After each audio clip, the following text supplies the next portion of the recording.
ബഹുമാനപ്പെട്ട പ്രതിപക്ഷ ഉപനേതാവ് സർ, ഒരു സേഫ് ലാൻഡിങ്ങിൻ്റെ സമയത്താണ് ബഹുമാനപ്പെട്ട ധനകാര്യമന്ത്രി ഇപ്പോൾ വലിയ ടേക്ക് ഓഫിൻ്റെ കാര്യം പറയുന്നത്. മാത്രമല്ല 50% പ്ലാൻ കട്ടുണ്ട് ഇപ്പോൾ. ഏതാണ് മനസ്സിലാക്കുന്നത്? കൺട്രോൾ ഉണ്ടല്ലോ.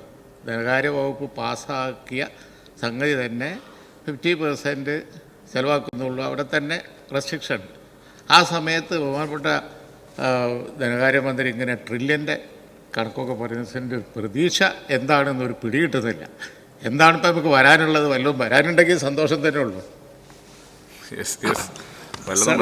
ധനകാര്യ വകുപ്പിനൊരു പ്രശ്നമുണ്ട് സാർ. പറയുന്ന കാര്യങ്ങൾ മൊത്തം ഈ ബുക്കിലും കണക്കിലും അടിച്ചു വരും സാർ. പ്രസ്താവിച്ചൊന്നും പോകാൻ പറ്റില്ല.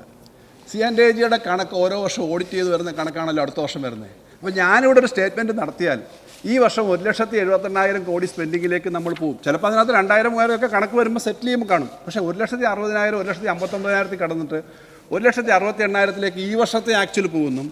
അടുത്ത വർഷം 2 ലക്ഷം കോടിയിലേക്ക് അതിന് മുകളിലും വരുമെന്ന് പറഞ്ഞു കഴിഞ്ഞാൽ സാർ ആ കണക്കുകളുണ്ട്. എനിക്ക് വെറുതെ ബ്ലഫ് ചെയ്തിട്ടൊന്നും പോകാൻ പറ്റില്ല. എനിക്കെന്നല്ല ഒരു ധനകാര്യ വകുപ്പ് മന്ത്രിക്കും ധനകാര്യ വകുപ്പിനും കണക്കിനും പറയാൻ പറ്റില്ല. കാരണം ഇതിന് ഓഡിറ്റഡാണ് അതിൻ്റെ. അപ്പോൾ അതുകൊണ്ട് സാർ അങ്ങ് വിശ്വസിക്കണം. രാഷ്ട്രീയത്തിന് അതീതമായി ഈ പറയുന്നതിനകത്ത് കുറച്ച് വസ്തുതയുണ്ടെന്ന് അങ്ങ് വിശ്വസിക്കണം. ഏതായാലും ഈ കാര്യങ്ങൾ നടക്കുമെന്ന് മാത്രമല്ല സാർ, കഴിഞ്ഞ വർഷത്തേക്കാളും കുറച്ചുകൂടെ മെച്ചപ്പെട്ട സ്ഥിതി തന്നെ ആയിരിക്കും ഈ വർഷത്തെ അക്കൗണ്ട് പൂർത്തീകരിക്കുന്നത്.